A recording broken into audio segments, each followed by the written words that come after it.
हरियाणा विधानसभा चुनाव में बीजेपी ने जिन सीटों के ऊपर कमजोर प्रत्याशी उतारे हैं उनमें सोनीपत जिले की गन्नौर सीट भी शामिल है। गन्नौर सीट को लेकर कहा जा सकता है कि बीजेपी ने यहां अपने पैरों पर कुल्हाड़ी मारने का काम कर दिया है, क्योंकि इस सीट पर देवेंद्र कादियान पूरी तरह से जीता हुआ कैंडिडेट थे। उनके साथ में जनता के जज्बात जुड़े थे, उनके साथ में वर्करों की भावनाएं जुड़ी हुई थी और वो पिछले 10 साल से फील्ड में रहकर जबरदस्त तैयारी कर रहे थे। देवेंद्र कादियान के आंसू बता रहे हैं कि उनको टिकट कटने का कितना दुख हुआ है। 2019 में भी देवेंद्र कादियान टिकट के प्रबल दावेदार थे, लेकिन मनोहर लाल खट्टर के कहने से वो पीछे हट गए थे और उसके बाद पिछले 5 साल से लगातार पार्टी की सेवा में जुटे हुए थे। देवेंद्र कादियान की टिकट काटकर बीजेपी ने घोर अन्याय करने का काम किया है। देवेंद्र कादियान टिकट कटने के बाद कितने जज्बाती हो गए, ये खुद उनके शब्दों से सुनिए, उनकी भाषा से सुनिए और उनके बॉडी लैंग्वेज से सुनिए। की पैदा हुई पड़ी थी गन्नौर में, बड़े चर्चे चल रहे थे कि भाई टिकट उसको मिलेगी, इसके मिलेगी। तो आज काफी स्थिति क्लियर हो गई है। मेरे हिसाब से अगले कुछ घंटों में, 1 घंटे में, 1.5 घंटे में जो भी टिकटें हैं वो अनाउंस हो जाएंगी। मैं आपको बताना चाहता हूं,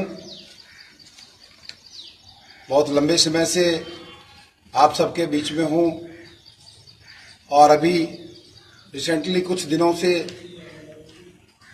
बड़ी जोर शोर से प्रचार में आप और हम सारे साथ लगे हुए हैं। टिकट का विषय आपके बीच में खोलना चाहता हूं। कई दिनों से हम प्रचार में भी बार बार एक शब्द का यूज कर रहे थे कि भाई 100 करोड़ के नेता आ गए हैं, 100 करोड़ देने वाले आ गए। आज मैं आपको बताना चाहता हूं टिकट के विषय में हमारे गन्नौरवासी, हमारे बीजेपी के कार्यकर्ता और मैं स्वयं, हम सब हार गए हैं और वो 100 करोड़ वाले जो गैंग है वो जीत गई। और भी 2 टिकटें साथ में अनाउंस हो रही है। हमारी बड़ी बहन कृष्णा गहलोत जी को बधाई, बड़े भाई प्रदीप सांगवान जी को भी बधाई। और 100 करोड़ वाले नेता का स्वागत है, बधाई देंगे 8 तारीख को, 8 अक्टूबर को जब मतगणना होगी। बीजेपी कार्यकर्ता,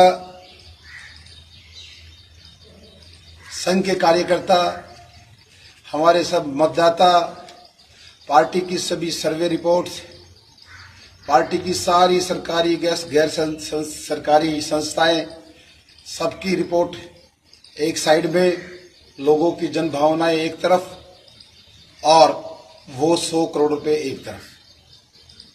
ये 100 करोड़ रुपए का नारा मैंने नहीं दिया, 100 करोड़ का नेता का नारा उन्होंने स्वयं दिया।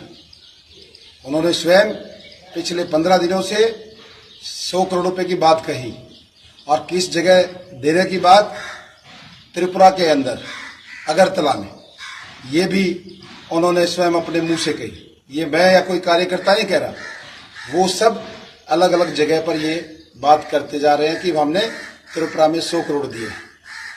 और मेरे गन्नौर वासियों, आज जैसे पवित्र द्वार पे बैठा हूं थोड़ी देर के लिए, यहाँ मुझे शांति मिलती है बाबा मोहनदास के द्वार में। आपको बताना चाहता हूं,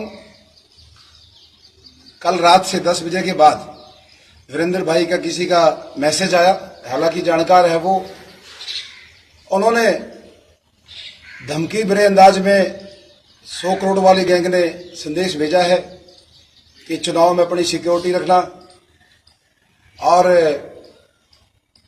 खदरे को खरीदने की बात वो कर रहे हैं कि खदरे को अब हम खरीद के दिखाएंगे और चुनाव लड़के दिखाएंगे। प्रिय साथियों, विशेष तौर पे मेरे बीजेपी के कार्यकर्ता, मतदाता, बहुत लंबे समय से आपके साथ काम किया, अच्छा अनुभव रहा।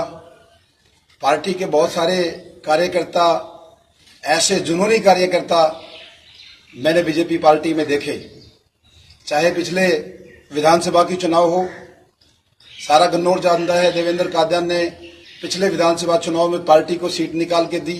आप सब कार्यकर्ताओं के दम पर खूब मेहनत करी। आपने सुन लिया होगा देवेंद्र कादियान किस तरह से टिकट कटने के बाद मायूस हैं। उनका चेहरा बता रहा है कि उनकी मेहनत की अनदेखी हुई है। उनका चेहरा बता रहा है उनकी मेहनत की कदर नहीं हुई है। उनका चेहरा बता रहा है कि उनके साथ अन्याय हुआ है, नाइंसाफी हुई है। दरअसल गन्नौर हल्के में अगर किसी ने पार्टी के लिए पिछले 5 साल में सबसे ज्यादा मेहनत की है तो देवेंद्र कादियान है, क्योंकि विधायक निर्मल चौधरी तो विधायकी के तौर पर ही आसमान में उड़ती रही।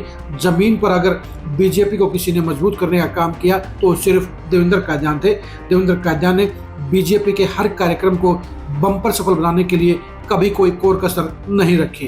वो अपने बिजनेस को छोड़कर पार्टी के मजबूती के लिए हमेशा ग्राउंड पर जमे रहे, हमेशा पार्टी के मजबूती के लिए हर समारोह को, हर रैली को कामयाब करने में जुटे रहे। लेकिन इसके बावजूद देवेंद्र कादियान को क्या मिला? देवेंद्र कादियान के हाथ में सिर्फ मायूसी लगी और टिकट उस शख्स को दी गई जिसने लोकसभा चुनाव में खुलकर बीजेपी के प्रत्याशी मोहनलाल बड़ौली की खिलाफत करने का काम किया था, बीजेपी के साथ विश्वासघात करने का काम किया था और चुनाव में बड़ौली को हराने के लिए पूरी ताकत झोंकने का काम किया था। लेकिन इसके बावजूद भी देवेंद्र कोसी को टिकट दे दी गई। ये राज की बात है कि देवेंद्र कोसी के ऊपर मेहरबानी क्यों की गई। देवेंद्र कोसी की फैमिली ने जब लोकसभा चुनाव में अंदर खाते अंडरग्राउंड बीजेपी ही के प्रत्याशी के खिलाफ ही जबरदस्त खिलाफत करने का काम किया, तो ऐसे में उनका टिकट पर कोई हक नहीं बनता था। लेकिन बीजेपी के रणनीतिकारों ने, बीजेपी के टिकटों के ठेकेदारों ने यहाँ पर टिकट को गलत देने का काम किया, गलत हाथों में सौंपने का काम किया और पार्टी के एक मजबूत समर्पित सिपाही की अनदेखी करने का काम किया, टिकट काटने का काम किया। देवेंद्र कादियान की मेहनत पर शक करने वाला आपको एक भी शख्स गन्नौर में नहीं मिलेगा और वो बीजेपी की तरफ से सबसे जिताऊ कैंडिडेट थे। अब मजबूरी में देवेंद्र कादियान को इंडिपेंडेंट चुनाव में उतरना पड़ा है और इंडिपेंडेंट भी देवेंद्र कादियान जीत के मजबूत दावेदार हैं, क्योंकि जहां उनके साथ में लोगों के जज्बात हैं वहीं उनकी हजारों समर्थकों की मजबूत टीम भी उनके साथ मैदान में खड़ी है। पार्टी को अपनी भूल पर पछतावा होगा। पार्टी को ऐसे समर्पित लोगों के साथ इस तरह की अनदेखी नहीं करनी चाहिए थी, इस तरह से अन्याय नहीं करना चाहिए था और देवेंद्र कादियान को टिकट देनी चाहिए थी। गन्नौर के हालात भी बताते हैं कि निर्मल चौधरी ने भी लोकसभा चुनाव में बीजेपी खिलाफत करने का काम किया। उनके पति की ऑडियो भी वायरल हुई जिनमें वो कांग्रेस प्रत्याशी की मदद करने को कह रहे हैं। और यह भी आपको बता दें कि कौशिक परिवार और निर्मल चौधरी दोनों ही एक सिक्के के पहलू हैं, यानी दोनों ही एक दूसरे की सेटिंग में चलते हैं। यानी लोकसभा चुनाव में जब दोनों ही खेमों ने बीजेपी का ही विरोध किया था तो ऐसे में निर्मल चौधरी की टिकट काटकर उसी के गुट के देवेंद्र कोसी को टिकट देना कहाँ की अक्लमंदी है।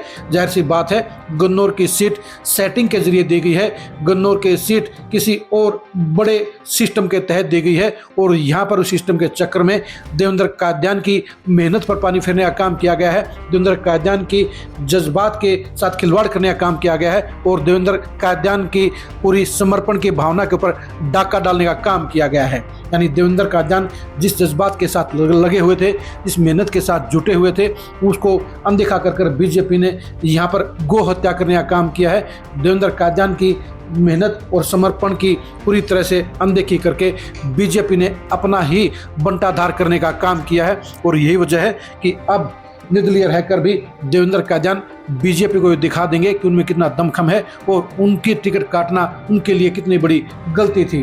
देवेंद्र कादियान के साथ लोगों की भावनाएं जुड़ रही हैं, उनके साथ में अब जज्बात और भी गहरे हो गए हैं, क्योंकि 2019 और 2024 में 2 बार टिकट काटकर बीजेपी ने जहां उनके साथ नाइंसाफी करने का काम किया है, वहीं इलाके की जनता को भी चुनौती देने का काम किया है और यही वजह है कि आज की तारीख में देवेंद्र कादियान निर्दलीय तौर पर भी गन्नौर में सबसे मजबूत प्रत्याशी के तौर पर नजर आ रहे हैं। गन्नौर में देवेंद्र कादियान के साथ होने वाली कांग्रेस और बीजेपी प्रत्याशी की भीषण कांटे की लड़ाई के अंजाम को जानने के लिए आप खरी खरी न्यूज़ के साथ बने रहिए। गन्नौर में देवेंद्र कादियान के साथ जुड़ रहे जज्बात के अंदर की कहानी को जानने के लिए भी आप खरी खरी न्यूज़ के साथ बने रहिए। गन्नौर सीट पर देवेंद्र कादियान की मजबूती के कारणों को समझने के लिए भी आप खरी खरी न्यूज़ के साथ बने रहिए। आप हमारे फेसबुक पेज को फॉलो कीजिए, आप हमारे यूट्यूब चैनल को सब्सक्राइब कीजिए। नमस्कार।